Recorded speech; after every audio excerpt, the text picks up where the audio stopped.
Mas Gibran itu dawuh ngeten kali apa? Gus, kalau saya salah, tolong saya dikancani, dinasihati, disentil.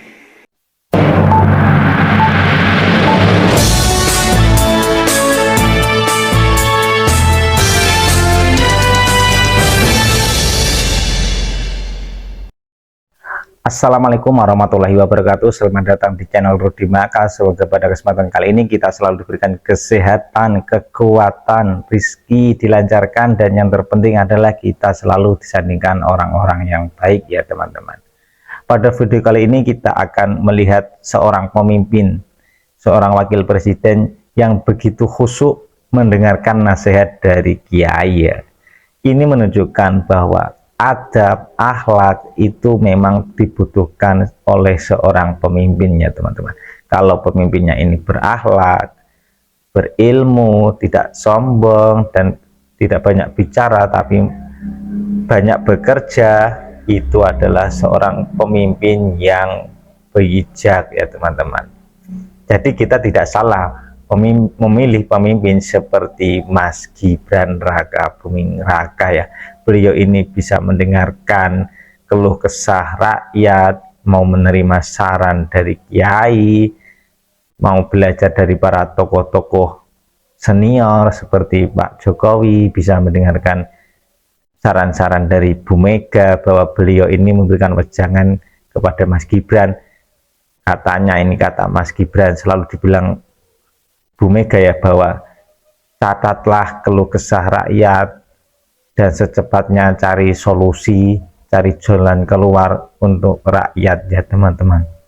Ini adalah membuktikan bahwa Mas Gibran ini orang yang bijak ya, yang mau menerima saran dari pemimpin-pemimpin seniornya. Oke, jangan lama-lama ya teman-teman, langsung saja kita simak videonya bagaimana Mas Gibran secara khusyuk mendengarkan nasihat dari Gus Miftah. Sebelum menonton videonya, jangan lupa like dan subscribe channel Rudy Maka agar Rudy Maka semakin semangat menyebarkan kebaikan.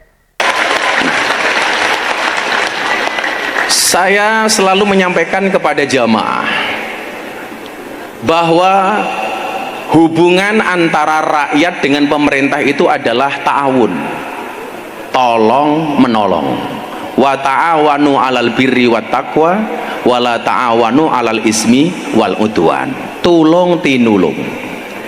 Dalam bentuk apa? Pemerintah menolong rakyatnya dengan kebijakan-kebijakan yang bermanfaat untuk rakyat. Sementara rakyat menolong pemerintah dengan apa? Satu, dengan doanya, dua, dengan kesabarannya. Pemerintah yang pertama menolong rakyat dengan segala kebijakannya. Hari ini pemerintah baru berikhtiar melaksanakan janji-janji kampanye Pak Prabowo dan Mas Gibran. Tentunya ini harus kita pahami dengan baik. Sebagai rakyat kita tidak hanya wani milih tapi juga harus menjaga pemimpin kita dengan banyak mendoakan para pemimpin kita. Ngoten nggih? Nggih. Jadi kita tidak hanya boleh menuntut tapi juga harus mendoakan. Tidak bisa kemudian membuat bangsa sebesar Indonesia yang mungkin hari ini Pak Prabowo dan Mas Gibran belum bisa menjangkau semua wilayah karena begitu luasnya bangsa ini, merubah bangsa ini menjadi sejahtera hanya dengan bim salabim, tidak hanya bisa dengan kun fayakun. Makanya ikhtiar itu nyata, mulai dari MBG, makan bergizi gratis, walaupun belum semuanya. Sabar, sing durusi wong kathah, nggih napa mboten? Nggih. Kemudian program-program lain, kemarin alhamdulillah di Klaten, Abah yang berdoa kemarin launching koperasi merah putih dan program-program yang lainnya. Tentunya ikhtiar pemerintah ini harus disupport. Supportnya dalam bentuk apa? Doa. Di mana-mana saya bilang kalau disuruh berdoa pejabat sama rakyat itu kira-kira lebih mustajab doanya pejabat apa rakyat? Rakyat. Makanya Mas Gibran, Pak Prabowo, Mas Gibran harus didoakan oleh rakyat seperti kita. Nggih napa mboten? Kalau kemudian mau mengkritik, saya sampaikan Dalam agama kita diajarkan watawasau bil haqi watawasau bis sabr. Tawasau itu artinya nasihat. Saya kemarin matur sama Mbak Lukman di Boyolali, yang dimaksud nasihat watawasau bil haqi watawasau bis sabr itu nopo? Tahmilun nuskhi minal muhib ilal mahbub. Memberikan nasihat dari orang yang mencintai kepada orang yang dicintai. Kita mencintai pemimpin, mencintai pemerintah. Kalau kemudian kita seneng sama pemerintah, itu adalah tawasau, nasihat, bukan nyinyir. Ngerti bedone nasihat kalian nyinyir napa mboten? Lah Gus Miftah duwe masalah, jenengan dugeni Gus Miftah, Gus jenengan salah, itu namanya cinta, nasihat. Tapi lah kalau saya punya salah, jenengan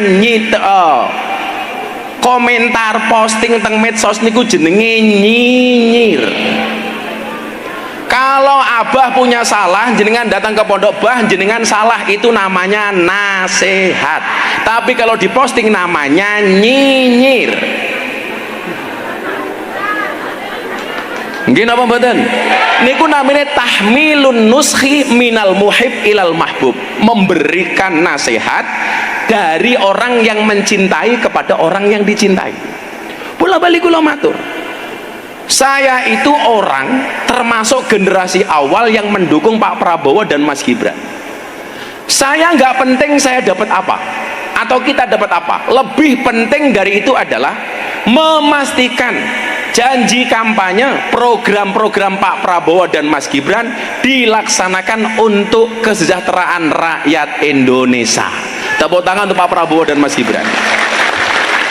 Lah mila awake dhewe ndongake mawon, muga-muga Pak Prabowo sehat, Mas Gibran sehat, program-programnya bisa dieksekusi dengan baik. Mas Gibran niku dawuh ngeten kali apa? Gus, kalau saya salah, tolong saya dikancani, dinasihati, disentil. Karena memang benar. Kalimat terakhir yang sering saya bacakan apa? Nyuwun sewu, Mas Gibran ya. Sebelum jenengan sambutan, karena Mas Gibran ini 8:30 harus ke bandara, Bu. Harus kembali ke Jakarta. Datang ke sini hanya cintanya Mas Gibran kepada malam Ahad Pahing. Tepuk tangan untuk Mas Gibran. Jadi Mas, saya itu membaca kitab, diterangkan kita nuwun sewu Mas, tongkatnya Nabi Musa itu panjangnya asratu adruin, 10 dirok. 1 dirok itu setengah meter. Berarti kalau 10 dirok, tongkatnya Nabi Musa itu panjangnya 5 meter. Kalau tongkatnya itu separuh badannya Nabi Musa, berarti tingginya Nabi Musa kira-kira berapa? 10 meter.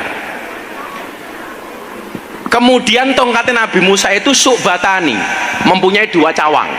Cawangnya lah cara bahasa Indonesia apa nggih? Begini itu namanya apa ya? Cabang. Lah, kemudian di atasnya itu tertulis 4 pesan. Yang pertama nopo? Di tongkat Nabi Musa itu disebutkan begini. Kullu sultanin la ya'dilu bi sultanihi wa huwa wa fir'aunu sawaun. Di mana ada pemimpin yang tidak bisa adil dengan kepemimpinannya, maka pemimpin tersebut kelasnya sama dengan Fir'aun. Maka hari ini pemerintah sangat berikhtiar untuk mewujudkan keadilan. Coba soal hukum, alhamdulillah di zaman Pak Prabowo dan Mas Gibran semua koruptor disikat. Nggih napa mboten? Duit ditumpuk, hasil sitaan. Walaupun kadang-kadang rakyat yang nggak paham tanya, itu uangnya kemana ya? Pemimpin harus menjaga perasaan rakyat. Tahu rakyatnya susah, maka pemimpin tidak boleh bermewah-mewahan. Gini apa mboten? Jajal saniki, lah kaya Mas Gibran itu kira-kira bermewah-mewahan apa mboten? Biasanya pejabat mobilnya Mercy, Mas Gibran mobilnya Innova. Lah kula matur, itu sebagai bentuk keadilan menjaga perasaan rakyat. Maka dalam agama itu Pak Pangdam nyuwun sewu, sesuatu yang sebenarnya halal tapi tidak pantas, tolong jangan dilakukan. Contoh niki wau, pejabatnya sugih, dia boleh menggunakan kemewahannya, tapi ngerti rakyatnya susah, maka dia tidak bermewah-mewahan. Itu bagian dari keadilan. Maka dalam agama ada asas kepantasan. Apa itu adil? Wadu syai'in fi mahalli, meletakkan sesuatu sesuai dengan proporsinya. Peci yo ning sirah, sepatu yo ning sikil. Ana kalane halal tapi mboten pantas, nggak boleh dilakukan. Contoh, jenengan sugih, jame kathah, pengajian kanan kiri kabeh nganggo jam. Angsal napa mboten? Angsal tapi mboten pantas. Sesuatu yang boleh tapi tidak pantas. Contoh, khutbah Jumat nganggo helm. Angsal napa mboten? Angsal tapi mboten pantas. Pejabatnya kaya, bermewah-mewahan, ditampakkan di media sosial, di TV. Angsal napa mboten? Angsal tapi mboten pantas. Maka sebagai rakyat kaya awake dhewe niki ndongake, mudah-mudahan pemerintahan Prabowo Gibran dijaga oleh Allah Subhanahu wa taala. Dijaga orangnya, dijaga amanahnya, sehingga mampu membawa bangsa Indonesia menjadi bangsa yang sejahtera. Amin Allahumma amin. Jadi Gus Miftah tadi berpesan bahwa hubungan antara rakyat dan pemimpin ini adalah ta'awun, ya, saling tolong menolong. Jadi rakyat menolong pemerintah itu adalah dengan mendoakan para pemimpin kita, ya, agar selalu diberikan kesehatan, keselamatan, kekuatan, ya. Dan yang kedua, bahwa kita itu harus sabar, ya, sabar menunggu program-program pemerintah ini terlaksana, ya. Jangan kita itu nyinyir. Bedakan, ya, nyinyir sama mengkritik. Tadi sudah ditegaskan bahwa kalau kita ada yang jelek dari pemerintah, itu kita jangan memosting kejelekan, bukan pemerintah saja, ya, kejelekan orang lain. Itu namanya nyinyir. Hindarilah seperti itu. Kita kedepankan akhlak. Kalau kita apapun yang kita lakukan, apapun yang kita tulis di medsos, itu sebaiknya kita teliti dulu, kita cek dulu apakah postingan itu menyakiti orang lain atau tidak, ya. Kita gunakan akhlak kita, ya teman-teman. Jangan sampai kita itu menjadi orang yang menyebarkan provokasi, ya teman-teman. Hindari seperti itu, ya teman-teman, agar Indonesia ini menjadi negara yang aman, ya, tidak mudah terprovokasi, ya teman-teman. Oke, cukup sekian video kali ini, ya teman-teman. Semoga kita bisa mengambil hikmah apa yang sudah diutarakan oleh Gus Miftah.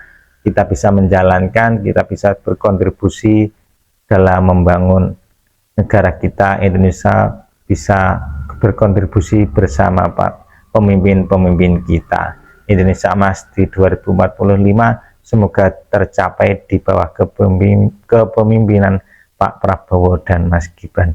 Oke teman-teman, cukup sekian. Wassalamualaikum warahmatullahi wabarakatuh.